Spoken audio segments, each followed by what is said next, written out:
As the techniques of Yamanni-Ryu are very different from other styles of Bojutsu, experience in another school may not be helpful and may even be a hindrance. It is essential therefore that sufficient time is spent on basic training for a degree of mastery to be obtained that will allow the student to progress to the intermediate level.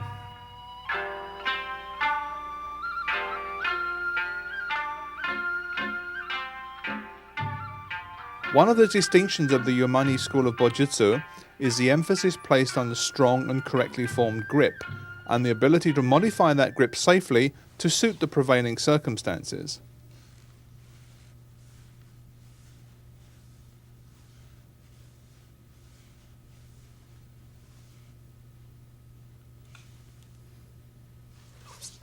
In Nukisashi, the hands never leave the bow, and therefore a strong grip and a state of complete alertness are maintained at all times.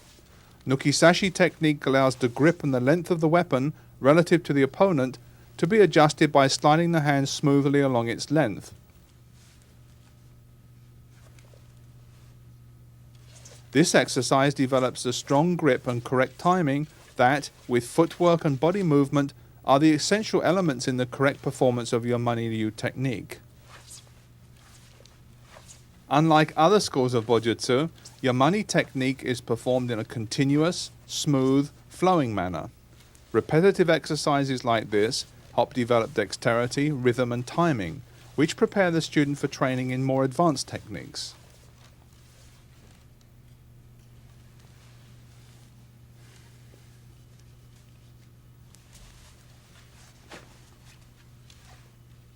This technique, performed in the shikodachi stance, appears to be an elementary blocking technique. However, as shown here, it is actually an exercise for developing a strong grip in both hands.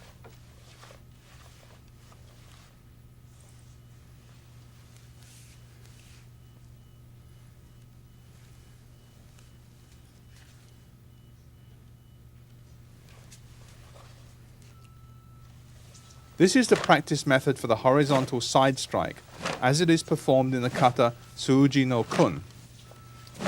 Yoku-uchi is a powerful technique that can be used with equal effect on both sides.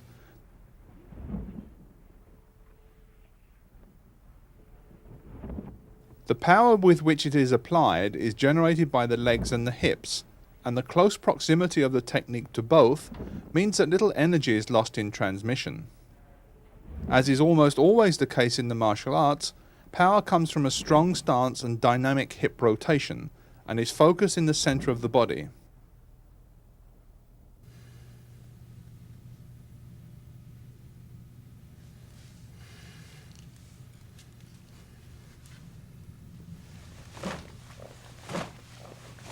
This distinctive upwards movement is very difficult to perform and requires practice to build the necessary concentration and control.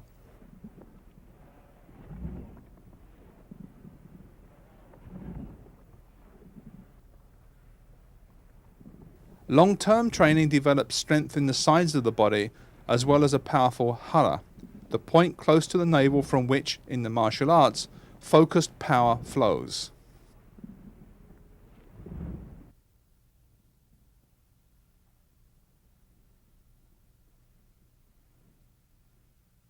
From the correct performance of this fundamental technique, we learn the subtle balance between the power hand, the furthest away from the opponent, and the guiding hand, the nearest.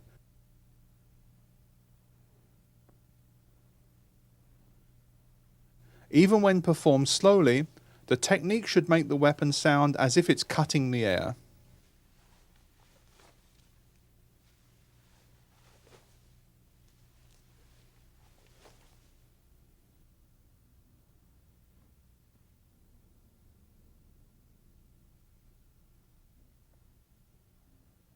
Correct performance of the two-handed thrust will efficiently transfer weight and power to the opponent's body.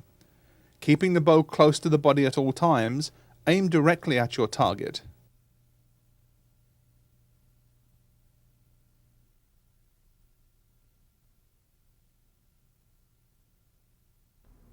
To the basic kesauchi strike that describes a diagonal arc on either side, forward and towards the opponent, we now add a step.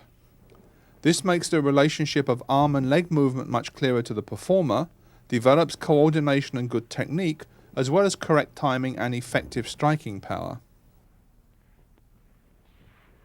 As the energy that is finally delivered to the target is developed in the legs and hips, the more efficient and fluid the leg, hip and hand coordination, the greater the impact. Every effort must be made to perfect these key movements.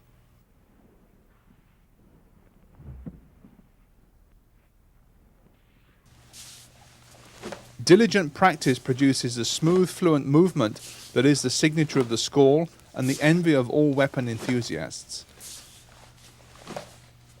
In the basic version of this technique, the weapon is swung forward in a simple arc until it reaches the opponent.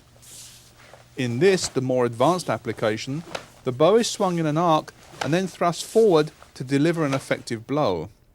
This is a very powerful and versatile technique that is unique to the Yumani school, and that requires constant long-term practice to perfect.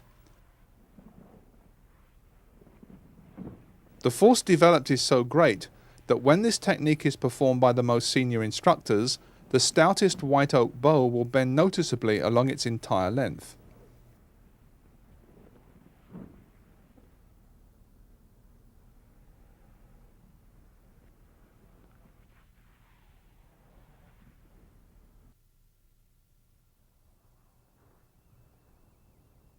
Fumikae refers to the performance of techniques in the same position by switching the legs. This adds a degree of complexity to the movements which helps develop the performer's technique.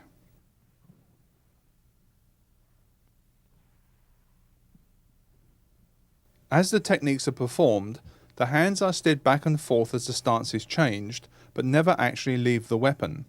This sliding movement of the hands is also used to adjust the length of the weapon relative to the opponent's position.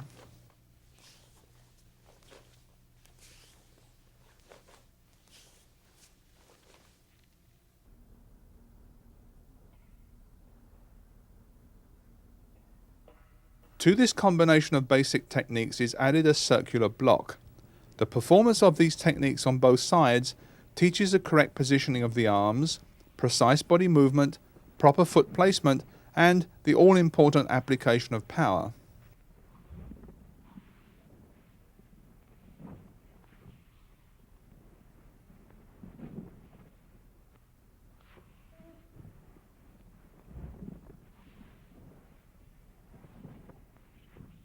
Foot movement is the foundation of all technique and must be studied carefully until it is perfected. If the foundation is weak, overall performance cannot improve.